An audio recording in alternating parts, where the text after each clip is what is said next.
What's up, YouTube? It's your boy, Neo, and here I am again with another quick, short Citadel guide.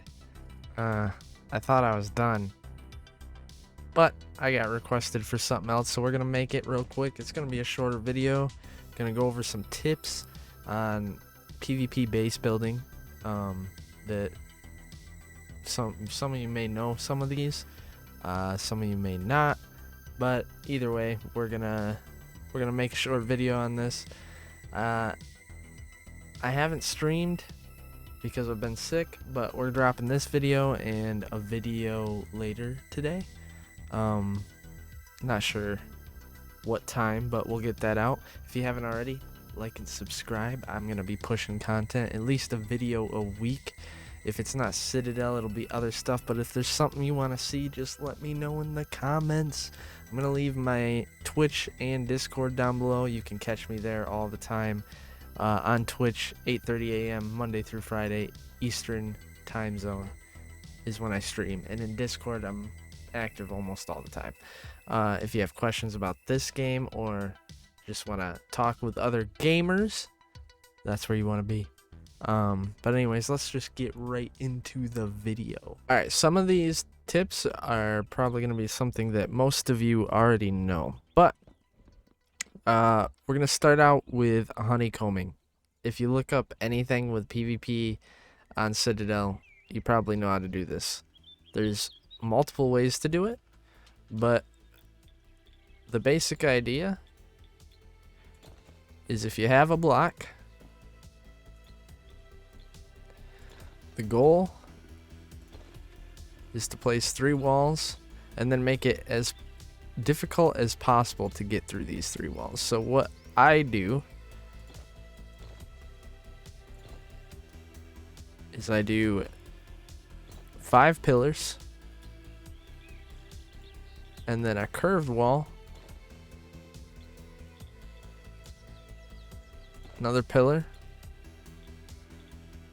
a diagonal wall like so, and then you do a corner roof, 3 more pillars, another curved wall, wall it off, and seal it up with a floor piece. Now, if someone tries to break through this, there's going to be many layers they have to go through. This is a pretty standard, basic honeycomb. There's other ways to go about it, but this is the one that I use because, honestly, you don't have to get too in-depth when it comes to defending your base, and you will see why in a little bit. But basically the idea is to do this around your the outer part of your base, and it makes it so there's more layers for them to get through when they're raiding your base. The next thing we're gonna go over is how to build your base. So a lot of people, including myself, like to do all of their building in one building, you know what I mean? So what a lot of people do is they'll have their garden in the same building as their transmuters and all the other things that use mana, and you really don't want to do that. Your main base with your storage, like what you use for storage, is better to keep those out of there, because if you use up all your mana that's used for your turrets, you're gonna have a bad day. Highly recommended that you build separate buildings, maybe on the outskirts of your storage building and your main building, to keep the mana generators in your main building full. You can also use them as land claim, and that's another thing that we're gonna get to right now. Land claiming is very important. When I do land claim, I usually use columns. I usually do the scaffolding stuff, and really you just want to cover an area however you want to do it. Like if this was my base, you just want to cover an area around your base. Obviously, your base is going to be bigger than what I built, but you make it so that they cannot build anywhere near you. And the reason being, I'm just spamming right now, but the reason you do that is because of this Raider Stone here. This thing is your worst nightmare if you're being raided. If you allow someone to build a fob near your base and they get this placed, it's pretty much game over. You definitely do not want them to have the ability to place that. So one of the ways to combat that is to land claim, and land claim far. Like land claim, if we were land claiming away from this base, we'd probably want to go at least to like here is what I would probably say. If it was me and that was my base, I would want to land claim this far away in all directions. You could probably get away with a little closer, but this is keeping in mind with how big the bubble is for that Raider Stone. You probably want to go, like I said, to about here. This is where you want to be. The other way to combat the Raider Stone is to place a Raider Stone of your own. And what that does, I would place one right now, but it's going to take forever to pop. These take 8 hours to pop. My timer is lower for some reason, but it takes 8 hours to pop unless they change that. Last I knew it was 8 hours to pop. Basically, once that pop, a bubble goes around, kind of like your shield bubble, and it allows you to, instead of using siege potions to raid someone's base, it allows you to just use any spell. So you can have damage on your spells and still be dealing damage to these walls and stuff. If this wasn't, like if I had a raid bubble up and I was hitting these, I would not deal any damage, or I would be dealing a lot of damage. If I didn't have a raid bubble, I wouldn't be dealing damage unless I was using a siege potion. Sorry, I'm fumbling my words. It's late at night. Just bear with me. Anyways, if you place one of these, it increases your land claim range, which in turn makes it so other people cannot place one of their own near you. You can tell that this is on the map the moment it's laid down, because of this siege location. That's what that's showing. So if you see that, that's what you know one of those are there. So that's the two ways to counter the raid stone. The next thing I want to talk about is turret placement.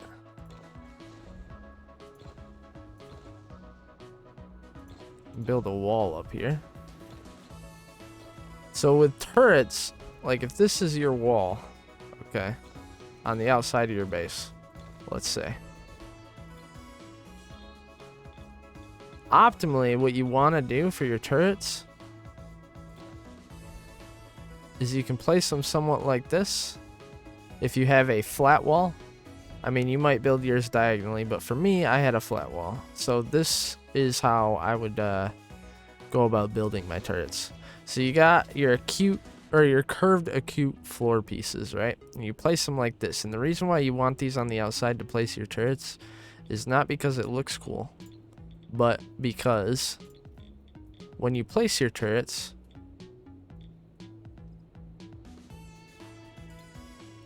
I got one there and one there. Pretty standard, right? But then I can go and place one here, and here, and here,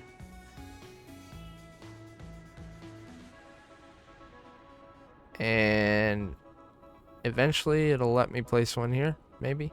There it is. I had it. You see that? 2 acute floor pieces, and I've got 6 turrets on it.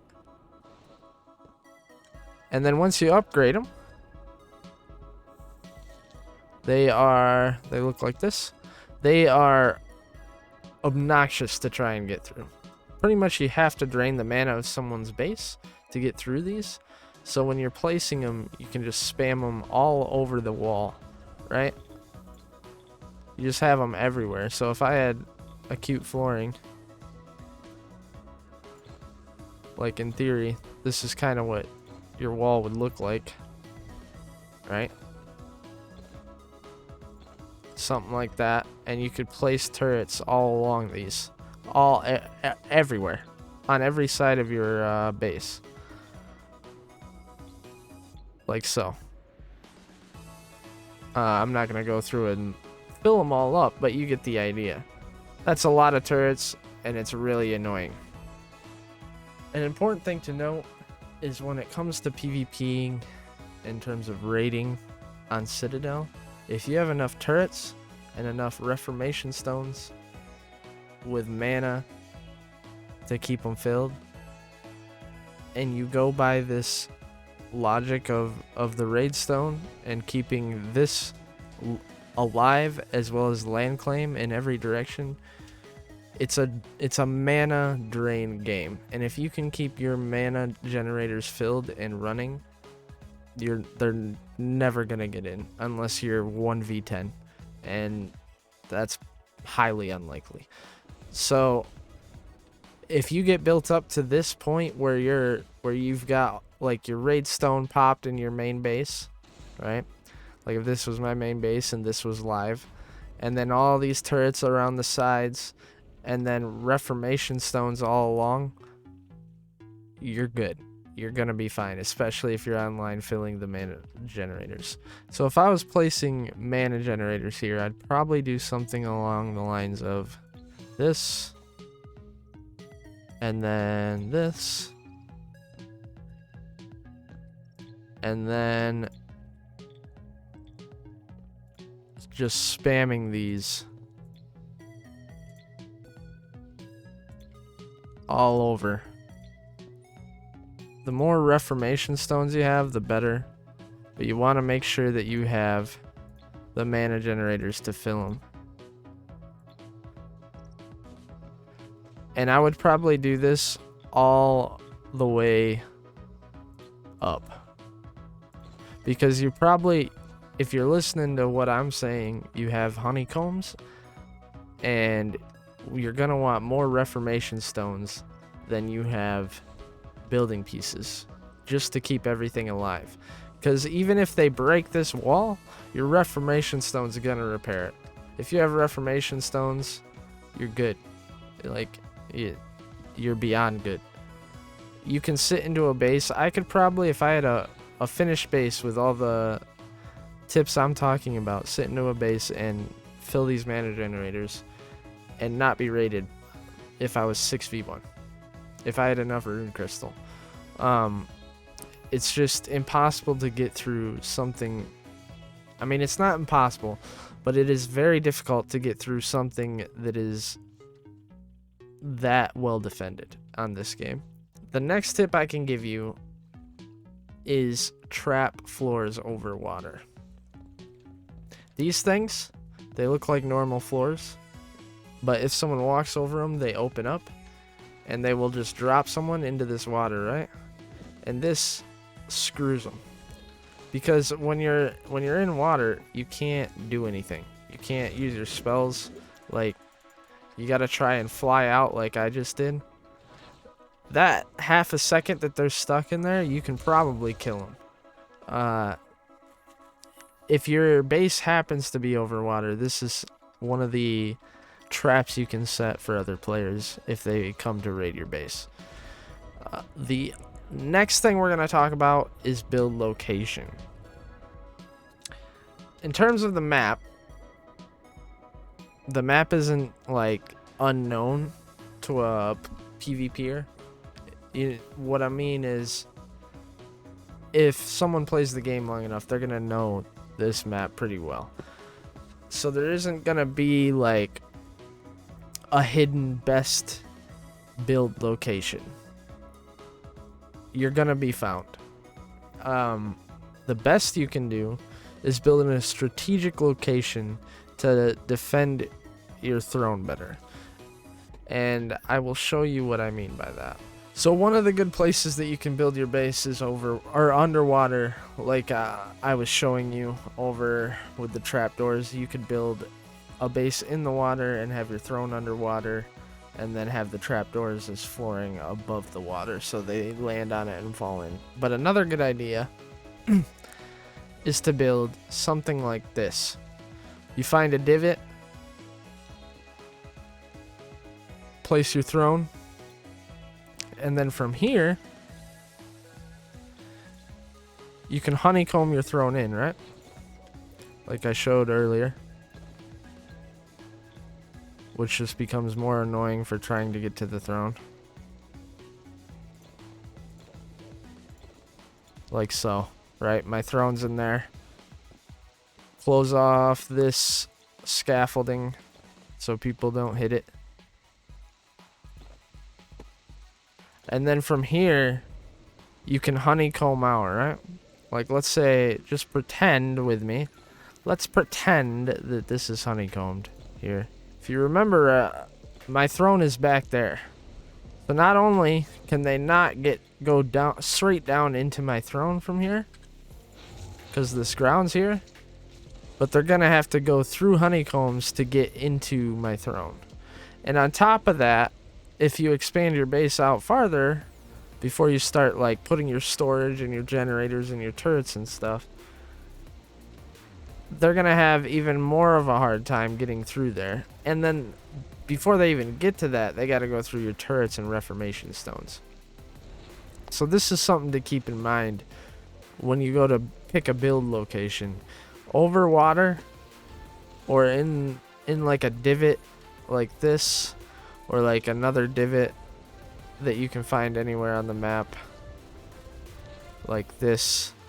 You don't want a huge divot because it'll block you from building turrets, but and placing mana generators and stuff. But a little divot like this one is perfect, and you will have a more defensible throne if you utilize that. Outside of those tips, the rest is just learning how to fight, going over my other videos for my other video for spells, and just building in a way that suits you. There's more than one way to honeycomb.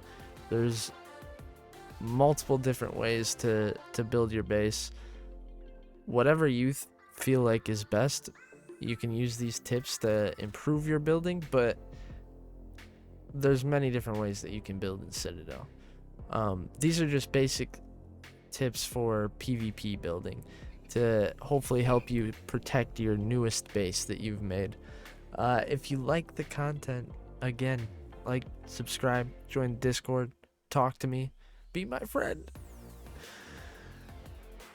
And I'll see you in a little bit with another video, gang. Sorry for the short and quick and unorganizedness of this one, but I've been sick, which is why I haven't been streaming, so later.